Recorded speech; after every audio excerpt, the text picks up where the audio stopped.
Bismillahirrahmanirrahim. Assalamualaikum warahmatullahi wabarakatuh. Alhamdulillah wassalatu wassalamu ala Rasulillah wa ala alihi wa sahbihi wa mawalah wa la hawla wa la quwata illa billahi wa ba'd. Salawat dan salam kita hadiahkan kepada Rasul kita Nabi besar Muhammad sallallahu alaihi wasallam. Kita lanjutkan kajian kita masih membahas kitab Rawdatul Anwar fi Siratin Nabiyil Mukhtar karya besar Safi Rahman Al-Mubarak Furi. Kita sampai pada kisah masa kecil Nabi sallallahu alaihi wasallam, dan pada minggu yang lalu kita mengisahkan tentang kebersamaan Nabi sallallahu alaihi wasallam bersama Halimah As-Sa'diyah. Ma'asyiral muslimin yang dimuliakan Allah Subhanahu wa taala, ketika usia Nabi sallallahu alaihi wasallam kurang lebih sekitar 6 tahun, maka Nabi sallallahu alaihi wasallam kemudian dikembalikan oleh Halimah Sa'diyah kepada ibundanya tercinta Aminah bintu Wahbin. Alasannya karena ketakutannya Halimah kepada peristiwa pembelahan dada Nabi sallallahu alaihi wasallam. Makanya takut kalau seandainya akan memadaratkan kepada anak asuhnya Rasul sallallahu alaihi wasallam. Makanya kemudian dikembalikan kepada Aminah. Maka Rasul sallallahu alaihi wasallam kembali bersama ibundanya Aminah bintu Wahbin di usia 6 tahun. Maka kemudian oleh ibundanya Aminah, Nabi sallallahu alaihi wasallam diajak untuk berziarah. Berziarah ke mana?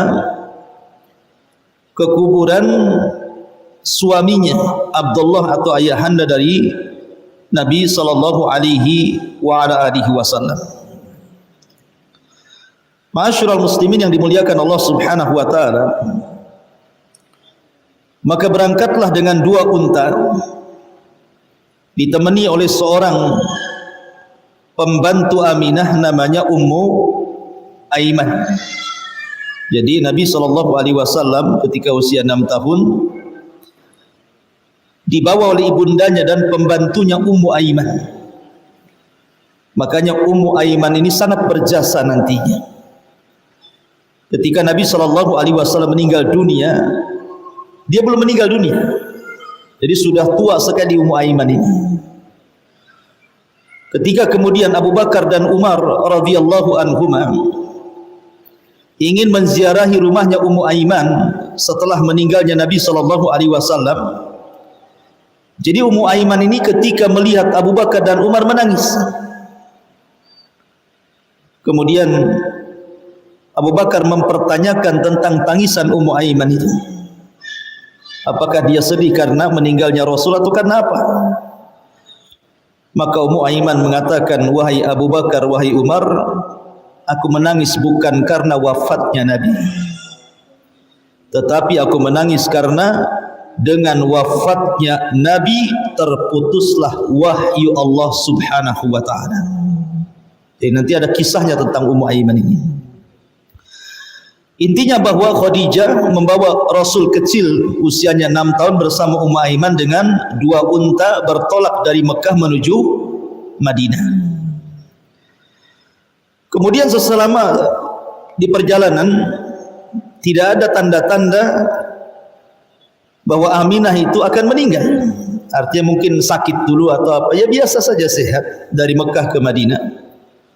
Sampai kemudian di kuburan Abdullah di Darun Nabighah, kemudian mereka pun singgah dan berziarah kepada kuburan Abdullah ibn Abdul Muttalib.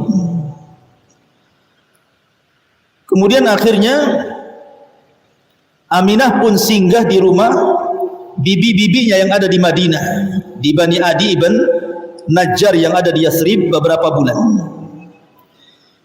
Kemudian setelah beberapa bulan di Bani Adi ibn Najjar, di tempat bibi-bibi Nabi sallallahu alaihi wasallam, karena bagaimanapun ada ikatan kuat antara Mekah dan Madinah atau Yathrib. Kenapa? Karena Hashim menikah dengan salah satu wanita Yathrib.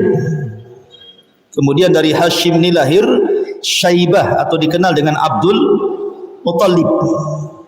Dari Abdul Muttalib lah kemudian punya turunan namanya Abdullah. Abdullah punya anak namanya Muhammad sallallahu alaihi wasallam. Jadi di Madinah itu ada kerabat.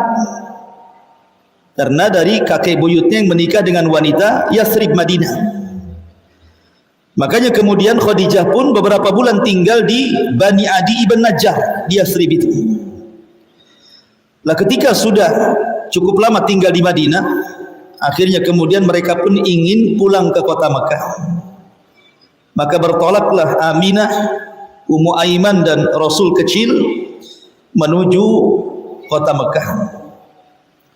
Masalahnya ketika sampai di pertengahan perjalanan antara Madinah dan Mekah, di sebuah tempat namanya Abwa, tiba-tiba kemudian Aminah kelelahan, kemudian istirahat, akhirnya mengalami sakit parah di situ, dirawat di tempat namanya Abwa.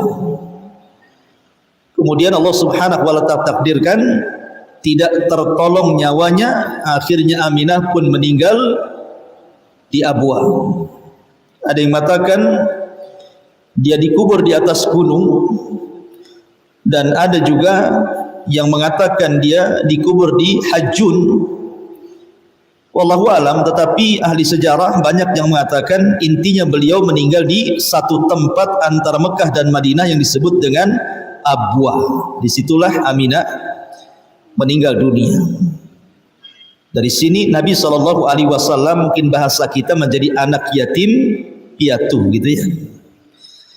Dia yatim karena ayahnya meninggal ketika Rasul berada di kandungan ibundanya Aminah di usia 4 bulan.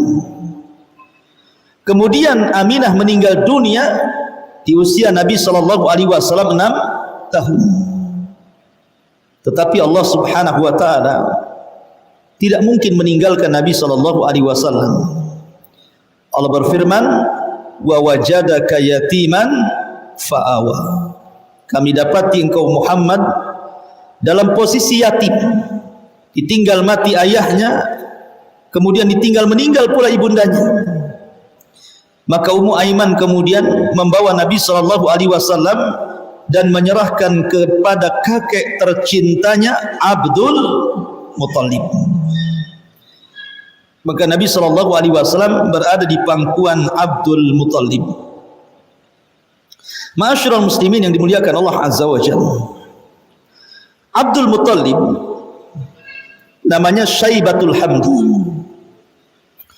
Disebut Abdul Muttalib ini karena Hashim ketika melahirkan punya keturunan namanya Syaibah. Hashim kan meninggal dunia. Akhirnya keluarga dari pihak bapa, maksudnya dari Mekah, meminta putranya Hashim namanya Syaibatul Hamdi itu diasuh oleh paman-pamannya di Mekah. Karena memang kondisi Madinah itu, Yathrib kala itu banyak wabah penyakit. Khawatir dengan putranya Hashim namanya Syaibatul Hamdi ini. Maka saudara Hashim namanya Muttalib meminta agar Syaibatul Hamdi dibawa ke Mekah saja. Setujulah keluarganya, maka dibawalah Syaibah oleh Muttalib ke Mekah. Orang-orang menyangka bahwa Muttalib telah membeli seorang budak dari Madinah. Maka orang-orang kemudian menyebutnya Abdul Muttalib, hambanya si Muttalib. Maka gelar itu yang kemudian masyhur. Abdul Muttalib, namanya bukan Abdul Muttalib, namanya Syaibatul Hamdi. Tapi karena orang mengira Muttalib membeli budak dari kota Madinah, maka orang-orang menyebutnya Abdul Muttalib. Maka itulah yang kemudian lengket namanya, orang tidak kenal Syaibatul Hamdi, yang dikenal Abdul Muthalibnya. Bahkan Nabi SAW juga berbangga dengan nama itu. Ketika dalam peperangan Nabi SAW mengatakan, Ana Muhammadun la kadhib wa ana ibnu Abdul Muthalib. Saya Muhammad dan saya tidak dusta. Ana nabiyun la kadhib. Saya nabi dan saya tidak berdusta. Wa ana ibnu Abdul Muthalib, dan saya keturunan Abdul Muthalib. Rasul berbangga dengan nama Abdul Muthalib. Ma'asyiral muslimin yang dimuliakan Allah Azza wa Jalla. Dan Abdul Muthalib disepakati sebagai Sayyidul Batha. Sayyidul Batha itu maksudnya pemimpin Arab alal itlaq. Jadi sangat disegani karena dia pemimpin Arab ketika itu. Makanya ketika Abrahatul Asram menyerang Ka'bah, yang ditemui pimpinan Arab siapa? Abdul Muthalib. Menghadap Abraha kemudian berdialog. Karena memang Abdul Muthalib adalah Sayyidul Batha. Orang-orang segan dengan Abdul Muthalib. Jadi Abdul Muthalib itu bila datang ke Ka'bah, tikar khusus, mungkin semacam singgasana, tidak boleh duduk di situ kecuali Abdul Muthalib, karena dia adalah pemimpin. Tetapi suatu ketika Nabi SAW yang usianya masih 7 tahun, tiba-tiba duduk di tikar itu. Maka paman-pamannya berusaha untuk menghindarkan Rasul jangan duduk di tikar itu. Tapi Abdul Muthalib mengatakan, da'uhu fa innalahu sya'nun, katanya. Biarkan si Muhammad duduk di situ. Karena dari anak ini ada perkara besar di masa depan, katanya. Jadi Abdul Muthalib juga sudah ada firasat dengan Rasul sallallahu alaihi wasallam. Sehingga membiarkan duduk di tikar yang khusus para pembesar Arab saja yang duduk di situ. Karena dia mengatakan da'uhu fa innalahu sya'nun fil mustaqbal. Biarkan dia duduk di situ karena Muhammad ini punya perkara besar di depan. Ma'asyiral muslimin yang dimuliakan Allah Azza wa Jalla, dan Abdul Muthalib ini luar biasa. Sangat sayang dengan Nabi SAW, melebihi sayangnya kepada anak-anaknya. Tetapi sayang, Abdul Muthalib kemudian meninggal dunia ketika usianya sudah 80 tahun. Sementara dia baru merawat Nabi SAW 2 tahun. Dia pun kemudian pupus usia dan meninggal dunia. Sementara Nabi SAW baru 2 tahun di pangkuan Abdul Muthalib. Maka sebelum Abdul Muthalib meninggal dunia, Abdul Muthalib mewasiatkan kepada salah satu putranya, namanya Abu Talib. Lah kenapa Abdul Muthalib mewasiatkan untuk merawat Nabi SAW kepada Abu Talib, padahal Abu Talib itu dari seluruh paman-paman Nabi SAW adalah paman yang paling miskin. Anaknya banyak, miskin lagi. Sementara di sana ada Abu Lahab yang kaya, ada Hamzah gitu ya. Kenapa kemudian diwasiatkan agar dirawat oleh siapa? Oleh Abu Talib. Karena Abdul Muthalib ini punya banyak istri. Lah yang satu kandung dengan Abdullah ayahanda Rasul adalah Abu Talib. Adapun paman-paman yang lainnya, Abbas, Hamzah dan yang lainnya, itu satu bapak tapi beda ibu masalahnya. Tapi Abu Talib dengan Abdullah ini satu bapak satu ibu alias saudara kandung. Tentu saudara kandung akan lebih dekat hubungannya dibandingkan saudara sebapa, kan gitu. Makanya Abdul Muthalib memilih agar Abu Talib yang kemudian mengasuh Nabi SAW sepeninggalnya. Maka ketika itu Nabi SAW berada di pangkuan paman tercintanya Abu Talib. Ma'asyiral muslimin yang dimuliakan Allah Azza wa Jalla, sayangnya Abu Talib kurang lebih dengan sayangnya Abdul Muthalib kepada Nabi SAW.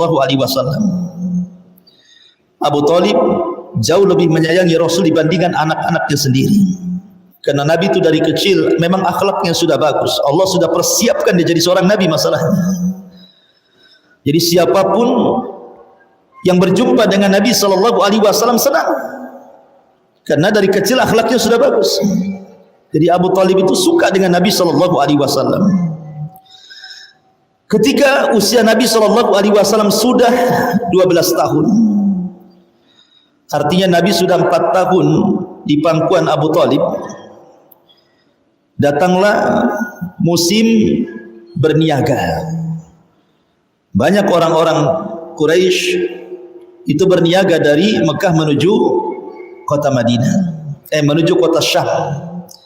Dan itu digambarkan di dalam Al-Quranul Karim kebiasaan orang-orang Quraisy. Li'ila fi Quraisyin ila fihim rihlatas syita'i was-saif.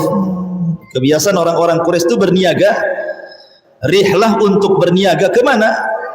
Ke Yaman di musim panas dan ke Syam di musim dingin. Jadi kalau ke rihlatas syita artinya syita itu dingin, saif itu artinya panas. Kemana kedua negara? Ke Yaman dan juga ke Syam. Cuman masalahnya ada kebiasaan buruk orang-orang Quraisy. Jadi kalau mereka itu hendak berdagang, maka mereka akan menerbangkan burung merpati. Ini burung merpati ini kalau kemudian terbang ke arah Yaman, maka mereka akan berangkat walaupun tujuan mereka ke Syam.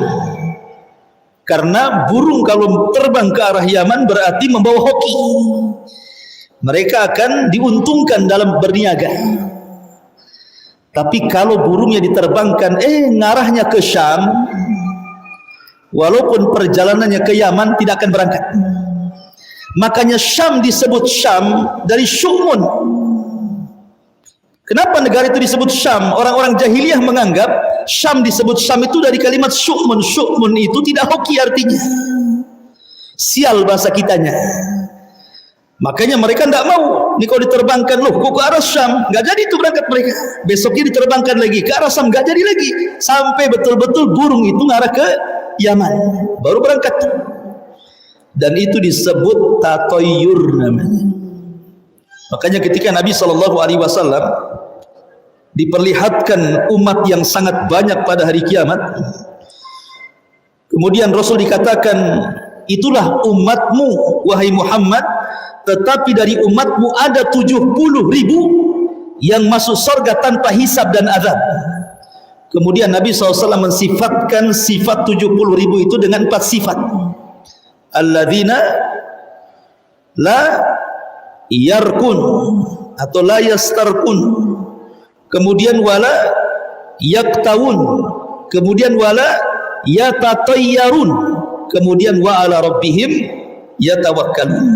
Salah satunya Rasul menyebutkan di antara 70.000 yang masuk surga tanpa hisab dan azab adalah la yatatayyarun, mereka tidak tatayur. Karena kebiasaan orang-orang Arab suka tatayur, menerbangkan burung. Kalau ngarah ke Syam enggak jadi. Disebut Syam karena syu'mun. Ini sial katanya. Itulah kebiasaan buruk orang-orang jahiliyah, khurafatnya orang-orang jahiliyah. Dan khurafatnya orang-orang jahiliyah rupanya ditiru pula orang-orang sekarang.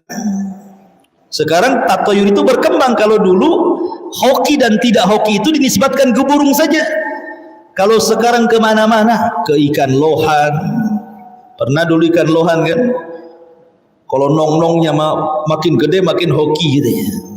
Nong-nongnya kecil, hokinya sedikit. Nggak ada nong-nong nggak hoki gitu. Sampai ke kembang janda bolong macam-macamnya. Bawa hoki. Kalau janda yang nggak bolong tak hoki gitu kan. Kemudian juga sampai ke masalah burung gagak tengah malam. Ini kalau ada burung di atas genteng pasti ada yang mati nih orang rumah tuh katanya. Macam-macam kan. Sampai kepada duduk di pintu jadi tatayur. Kalau perempuan suka duduk di pintu katanya lama jodohnya. Justru makin dekat jodohnya orang nengok-nengok cantik kan itu. Kalau di dalam rumah lama jodohnya. Ya, kalau gemetar tangan, oh ini debt collector mau datang gitu. Macam-macam orang kan. Jadi tatayur itu berkembang hari ini. Pokoknya sesuatu yang dilihat aneh, sesuatu yang didengar aneh, sesuatu yang dirasakan aneh, sesuatu yang dimimpikan aneh, itu bisa jadi tatayur itu. Jadi tatayur itu berkembang dari zaman ke zaman itu. Zaman jahiliyah itu saja burung saja. Ya, luar biasa. Jadi memang tradisi jahiliyah ini makin berkembang. Padahal Rasul mengatakan ala wa innal amra min umuril jahiliyati tahta qadami hadha. Ingatlah bahwa perkara jahiliyah semua kuhapuskan di bawah kakiku. Tapi masih diikuti oleh kaum muslimin. Intinya bahwa Nabi SAW ketika itu melihat pamannya mau berangkat ke Syam. Kemudian Nabi SAW mengeluh, ya ammi, wahai pamanku, kau mau berangkat ke Syam? Aku sama siapa di sini? Aku sudah tidak punya ayah, sudah punya ibu, kau tinggalkan pula dagang. Karena kalau sudah dagang itu berbulan-bulan masalahnya. Ya sekarang gimana enggak bulan-bulan, jalannya aja berbulan-bulan. Mekah ke Syam itu naik unta berbulan-bulan itu ya, PP berbulan-bulan, belum jualannya.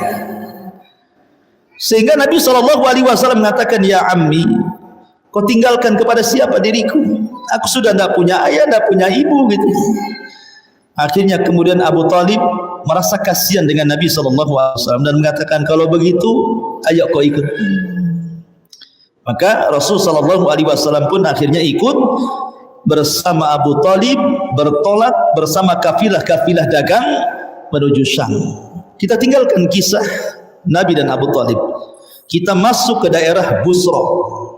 Busra, daerah yang dekat dengan Syam.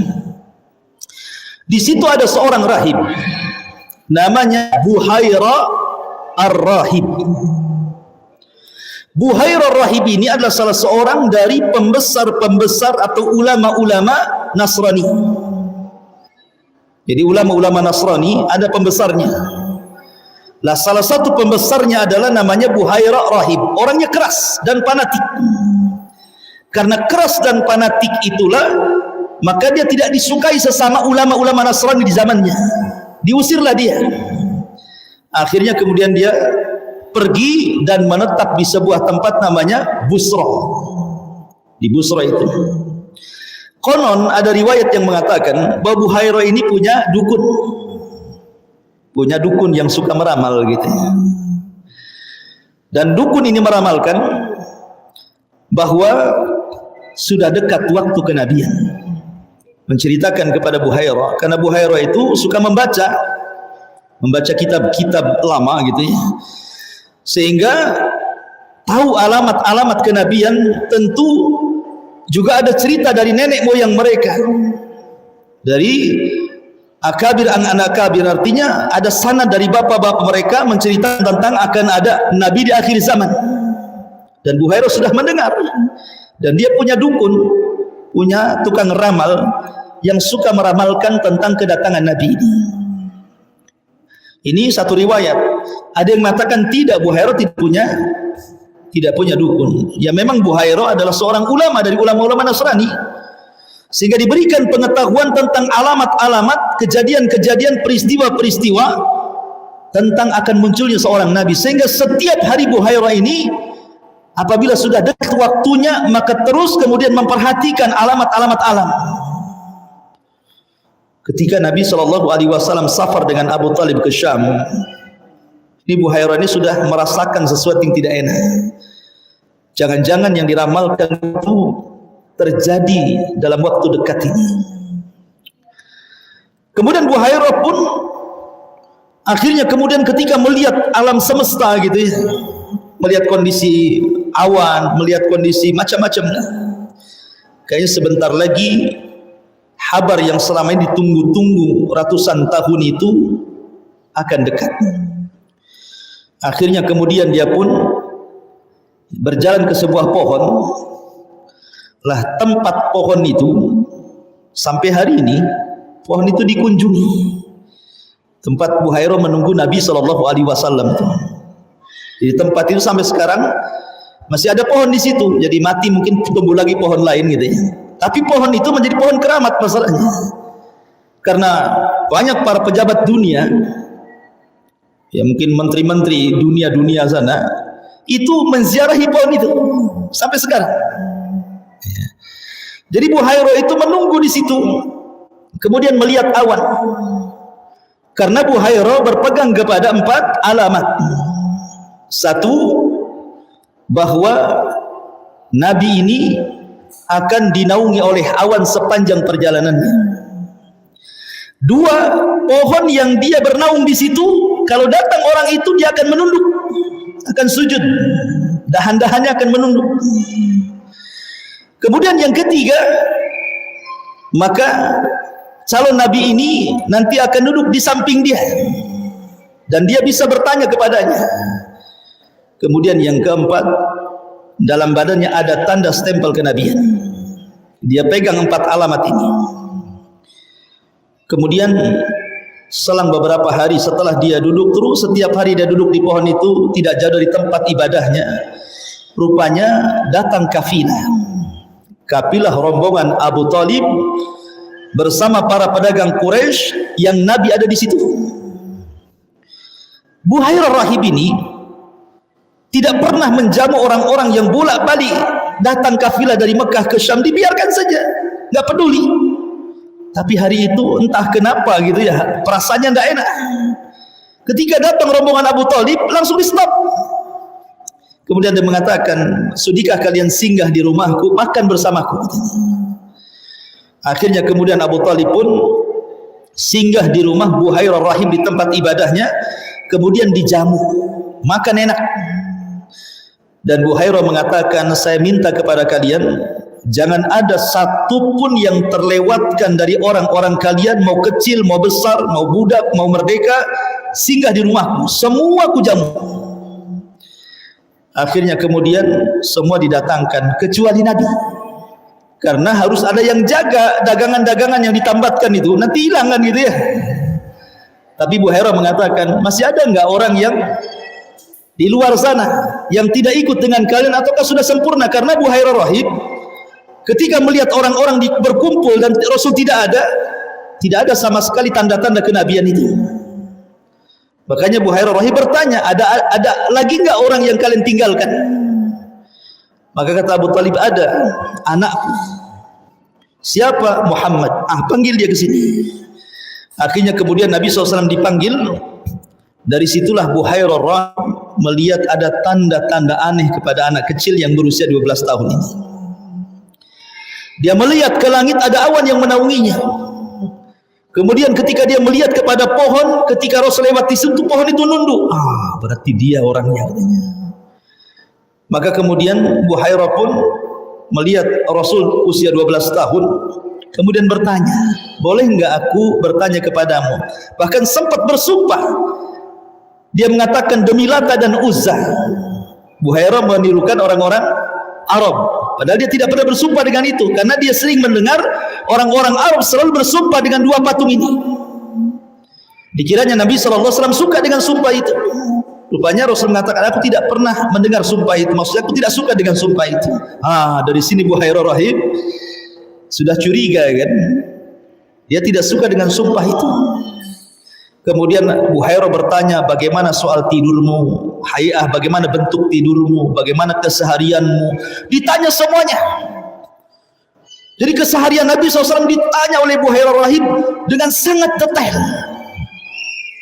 Kemudian setelah ditanya, kemudian Buhairah menghadap Abu Talib dengan mengatakan, ya Abu Talib, apakah orang tua anak ini masih hidup? Kata Abu Talib, dia anakku. Kata Buhairah, tidak boleh anak ini memiliki orang tua yang masih hidup, katanya. Kaget Abu Talib, kok dia tahu kan itu ya?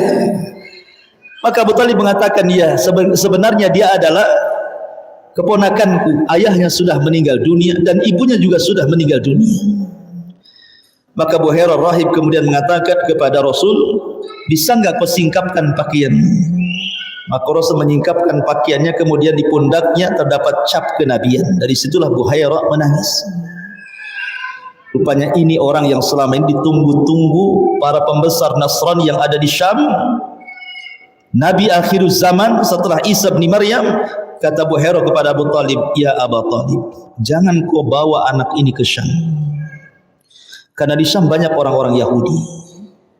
Kenapa Buhairah bicara seperti itu? Karena orang-orang Nasrani punya maklumat bagaimana sifat dan watak orang-orang Yahudi kepada nabi-nabi mereka. Sebagaimana Al-Quran menyebutnya yaqtulunal anbiya bighairil haq, kan itu ya. Mereka suka membunuh para nabi tanpa hak dibenarkan. Jadi orang Yahudi itu sejarahnya semua kelam, semua hitam, tidak ada sejarah putih orang-orang Yahudi itu. Makanya maklumat ini ada di otaknya Buhairah. Jangan kau bawa ke Syam ya. Kalau sampai di sana bisa dibunuh dia. Maka Buhairah mengatakan sebaiknya antarkan anak ini pulang. Anak ini punya perkara besar di masa depan. Dia akan jadi nabi. Abu Thalib tentu cemas-cemas lah. Yang ngomong bukan orang biasa masalahnya. Dia seorang pendeta besar. Akhirnya daripada kemudian Rasul celaka, maka Abu Thalib pun kemudian menuruti apa yang diarahkan oleh Buhairah rahim, sehingga Rasul SAW tidak jadi ikut berniaga bersama Abu Thalib ke Syam, tetapi dipulangkan lagi ke Mekah.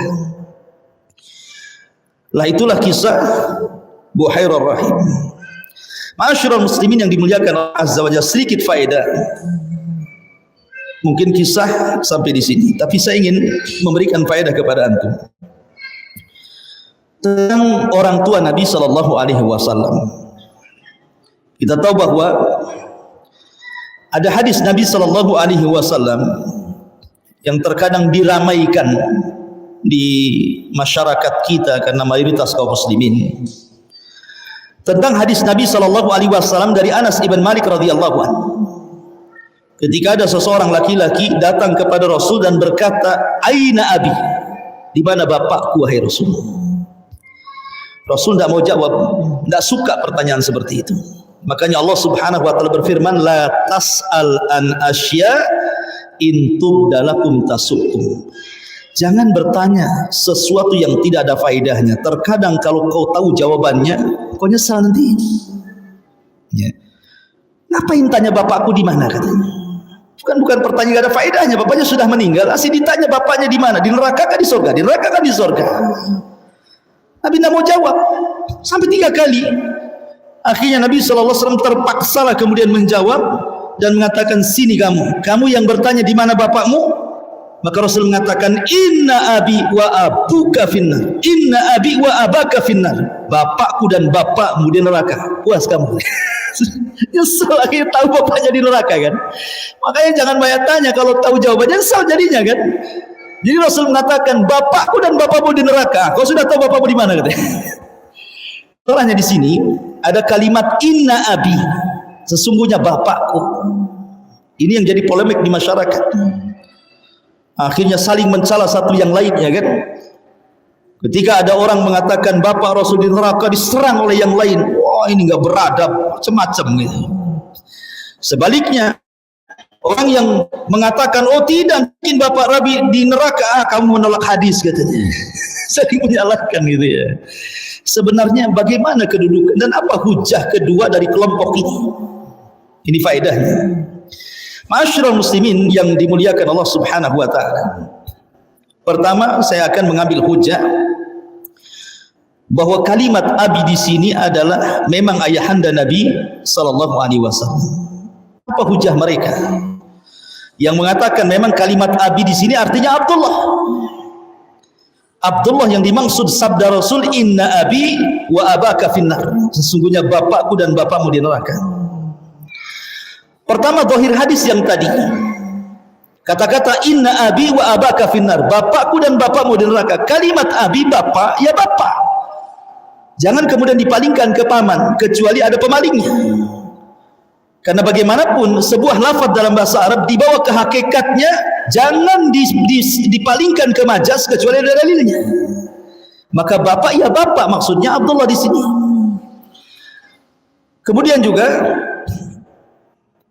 beberapa perkataan para ulama seperti yang dikatakan oleh Al-Imam An-Nawawi.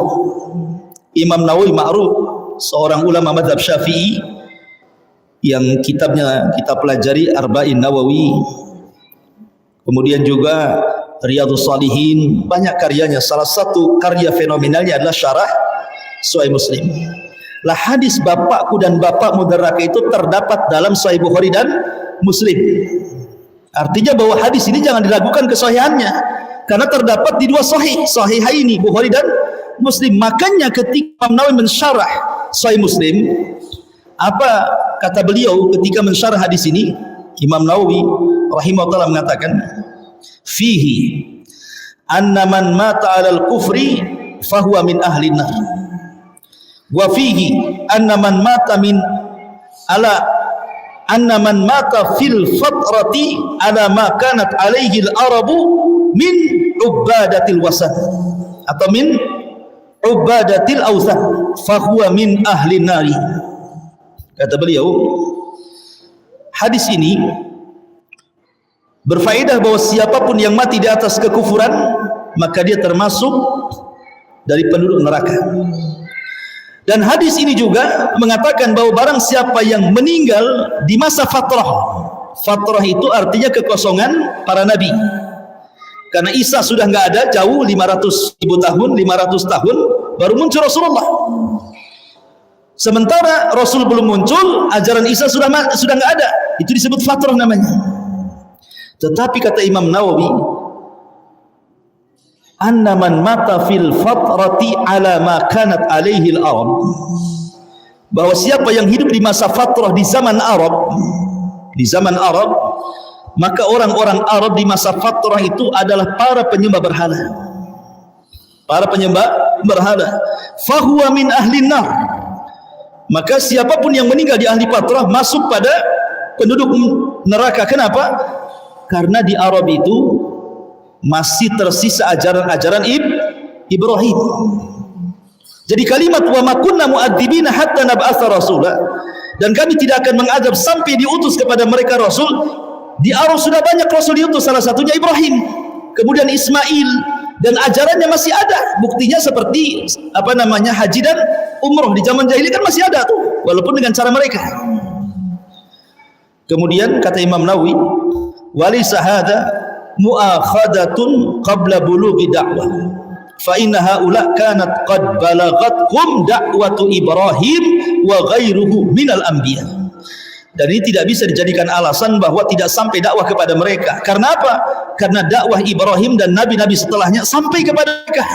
Jadi tidak bisa kemudian dibawa kepada hadis orang yang hidup di zaman fatrah. Maka kalimat inna abi wa abaka finnar, ya maksud abi di sini maksudnya adalah ayahnya Rasul sallallahu alaihi wasallam Abdullah. Ini perkataan Imam Nawawi.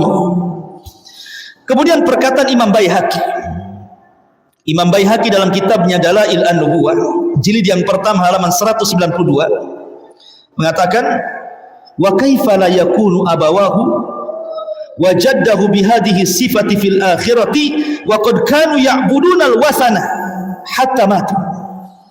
Kata Imam Baihaqi, bagaimana tidak disifatkan kedua orang tua Nabi dan juga kakeknya, maksudnya Abu Talib dan juga Abdul Muttalib, disifatkan seperti ini di akhirat oleh Nabi SAW dengan sifat finnar, di neraka, sementara mereka menyembah patung sampai mereka semua mati.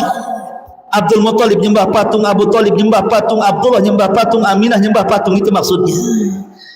Bagaimana tidak disifatkan seperti ini oleh Rasulullah bahwa mereka di neraka sementara mereka sebelum mati menyembah patung? Berarti di sini Imam Nawawi, Imam Baihaqi mengatakan bahwa kalimat abi di sini artinya ayahanda Rasul. Kemudian yang ketiga Ibnu Katsir rahimahullahu taala, beliau pun mengatakan, wa ikhbaruhu an abawaihi wa jaddihi Abdul Muttalib bi annahu min ahli nar la yunafil hadits al warid anhu anna ahlal fatrati wal atfal wal majanin yamtahinuna fil arasati yaumal qiyamah fayakunu minhum man yujibu wa minhum ma la yujib fayakunu haula min jumlati ma la yujib fala munafata walillahil hamdu wal minnah. Kata Ibnu Katsir, adapun habar tentang kedua orang tua Nabi dan kakeknya, maksudnya Abdul Muttalib, termasuk penduduk neraka, itu tidak menafikan hadis yang datang bahwa ahli fatrah dan juga anak-anak dan juga orang-orang gila mereka akan diberikan ujian di tempat yang lapang pada hari kiamat yang disebut dengan Arasah. Sehingga di tempat itu ada yang kemudian berhasil melewati ujian, ada yang tidak berhasil melewati ujian. Yang berhasil melewati ujian masuk surga, yang tidak berhasil melewati ujian masuk neraka. Dan mereka orang-orang tua Nabi dan kakek Rasul adalah orang yang tidak berhasil melewati ujian, sehingga mereka termasuk penduduk neraka. Walillahil hamdu wal minna. Ini perkataan siapa? Ibnu Katsir. Jadi sudah 3 ulama, Imam Nawawi, Imam Baihaqi, Imam Katsir. Kemudian ditambah dengan Syekhul Islam Ibnu Taimiyah rahimahullahu taala. Dari sini ini semua ulama salaf. Ini yang berdalil bahwa yang dimaksud kalimat inna abi wa abaka finnar artinya orang tua Nabi sallallahu alaihi wasallam. Sampai sini ini hujah orang yang mengatakan bahwa kalimat abi adalah ayahanda Nabi sallallahu alaihi wasallam. Nah, sekarang kita melihat hujah ulama yang sebaliknya. Bahwa yang dimaksud abi di sini bukan ayahanda Rasul, maksudnya pamannya Rasul. Siapa pamannya Rasul? Abu Talib. Karena al-am bimanzilatil ab, paman itu sekedudukan dengan bapa, gitu ya. Adapun yang berpendapat bahwa yang dimaksud abi di sini bukan ayahanda Rasul tapi paman Rasul adalah Al-Imam As-Suyuti rahimahullahu taala.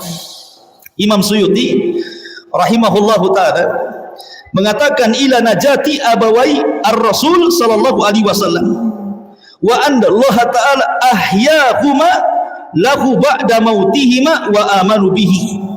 Kata Imam Suyuti, kedua orang tua Nabi sallallahu alaihi wasallam selamat, tidak masuk neraka, dan keduanya masuk surga. Alasannya karena Allah menghidupkan keduanya setelah kematiannya, kemudian beriman, kemudian mati lagi. Jadi sempat dihidupkan, kemudian beriman, kemudian mati lagi. Makanya kedua orang tua Nabi beriman dan tidak termasuk kafir. Itu alaman kata-kata Imam As-Suyuti. Walaupun sebenarnya perkataan ini dibantah nanti oleh beberapa ulama seperti pengarang kitab Aunul Ma'bud. Saya tidak hendak membantah dulu, saya akan sebutkan hujah-hujahnya dulu. Kemudian alasan yang kedua, bahwa Nabi Shallallahu Alaihi Wasallam ketika memerintah kaum muslimin dalam sebuah peperangan, perang Hunain, Nabi Shallallahu Alaihi Wasallam berbangga dengan pamannya Abdul Muttalib yang saya ceritakan tadi. Rasul menghadap tentara musuh dalam perang Hunain, kata Rasul apa? Ana Nabi la kadzib wa ana ibnu Abdul Muttalib. Saya Nabi dan saya tidak dusta, dan saya keturunan Abdul Muttalib.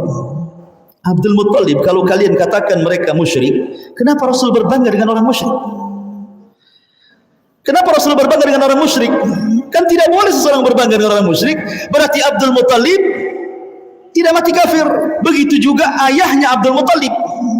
Bisa dipahami hujahnya? Kalau mereka kafir musyrik, kenapa Rasul berbangga dengan keturunan Abdul Muttalib? Nah, ini hujah yang kedua. Sementara Allah berfirman, wa adanu minallahi wa rasulihi ila nas yaumal hajjil akbar annallaha bari'un minal musyrikin. Annallaha bari'un minal musyrikin wa rasuluh, bahwa Allah dan Rasulnya berlepas diri dari orang-orang musyrik. Harusnya Rasul jangan menyebut kalimat wa ana Abdul Muttalib, berlepas diri lah. Kalau memang kalian mengatakan Abdul Muttalib itu musyrik, harusnya Rasul tidak mengatakan kalimat ini. Karena dalam surah Taubah, Allah dan Rasulnya berlepas diri dari orang-orang musyrik, menunjukkan Abdul Muttalib tidak musyrik. Begitu juga Abdullah dan juga ibundanya Aminah. Kemudian yang ketiga, hadis Nabi sallallahu alaihi wasallam, innallaha astafa Kinanah min waladi Ismail, wastafa Quraisyan min Kinanah, wastafa min Quraisyin Bani Hashim, wastafani min Bani Hashim. Lihat, Allah memilih Kinanah, keturunan terbaik dari keturunan Ismail, dan Allah memilih Quraisy terbaik dari keturunan Kinanah, dan Allah memilih Quraisy dari Bani Hashim, dan aku, kata Nabi SAW, dipilih orang terbaik dari keturunan Bani Hashim. Dalilnya apa? Lihat bagaimana di sini ada tasalsul nasab. Tasalsul nasab. Ketika Nabi mengatakan bahwa sesungguhnya aku orang pilihan dari Bani Hashim, dan Nabi SAW terlahir dari Abdullah, berarti Abdullah itu orang pilihan. Kalau dia dikatakan musyrik berarti dia bukan orang pilihan lah. Paham ya? Makanya mengatakan bahwa Abdullah tidak mati kafir, dia muslim. Nah, itu hujahnya orang-orang yang mengatakan bahwa Nabi SAW orang tuanya tidak di neraka. Tapi yang dimaksud abi di sini adalah pamannya. Ada sebagian orang yang kemudian berhujah, ikhwatu fiddin yang dimuliakan Allah Azza wa Jalla. Salah satunya adalah, oke, kalau memang itu hujah kalian, bagaimana Nabi SAW ketika berziarah minta izin kepada Allah untuk menziarahi kuburan kuburan ibundanya Aminah. Kemudian Rasul berkali-kali memintakan ampun, tapi akhirnya Allah menegur Rasul SAW dan mengatakan tidak layak bagi seorang nabi memintakan ampun bagi orang-orang musyrik, dengan turunnya ayat apa? Maka nalin nabi an yastaghfiru lil musyrikin walau kanu ulil qurba. Tidak layak bagi seorang nabi memintakan ampun kepada orang musyrik walaupun itu keluarga dekatnya. Artinya Rasul ditolak untuk tidak boleh memintakan ampun kepada ibundanya di kuburannya, dan hanya diizinkan boleh menziarahinya saja. Kemudian juga tentang hadis bahwa kedua orang tua Nabi sempat dihidupkan kemudian beriman, juga dikomentari oleh sebagian para ulama. Di antaranya yang mengomentari adalah Al-Imam Asy-Syaukani rahimahullahu ta'ala dan juga ulama-ulama yang lainnya, bahwa semua riwayat yang menceritakan kedua orang tua Nabi hidup, kemudian beriman, kemudian mati lagi, semuanya maudhu, semuanya palsu. Tidak ada yang sahih, tidak ada yang sahih sama sekali. Dan banyak lagi hujah di antara keduanya, yang ini menyerang yang ini menyerang yang ini gitu ya. Tetapi para ulama mengatakan sebenarnya kalau kita terlampau dalam bicara seperti ini tidak menambah iman dan takwa. Ya, kalau memang orang itu mengatakan orang tua Nabi selamat dari api neraka dengan hujah, dengan berbagai macam hujah Quran dan Sunnah Nabi SAW, ya silahkan. Tidak perlu mencela orang yang kemudian berpegang dengan hadis inna abi wa abaka finnar, karena dia juga memiliki dalil. Begitu juga orang yang keras, ini pendapat yang benar, kalian menolak hadis Nabi katanya kan. Nah, itu terlalu keras juga. Jadi akhirnya gara-gara satu perkara orang bercerai-berai. Ya, maka dikembalikan kepada pemahaman masing-masing ikhwan tentang masalah ini, karena masing-masing punya hujah masalahnya ya. Cuman masalahnya di tengah-tengah kaum muslimin terkadang gara-gara masalah ini kemudian menjadi khilaf besar, sesat menyesatkan satu dengan yang lainnya kan. Masih banyak perkara agama yang harus antum pelajari, antum dalami. Kenapa pula sibuk dalam masalah ini gitu ya. Wallahu a'lam bishawab. Karena sudah azan isya, kita tutup. Subhanakallahumma bihamdika asyhadu an la ilaha illa anta astaghfiruka wa atubu ilaik. Allahu ta'ala alam. Assalamualaikum warahmatullahi wabarakatuh.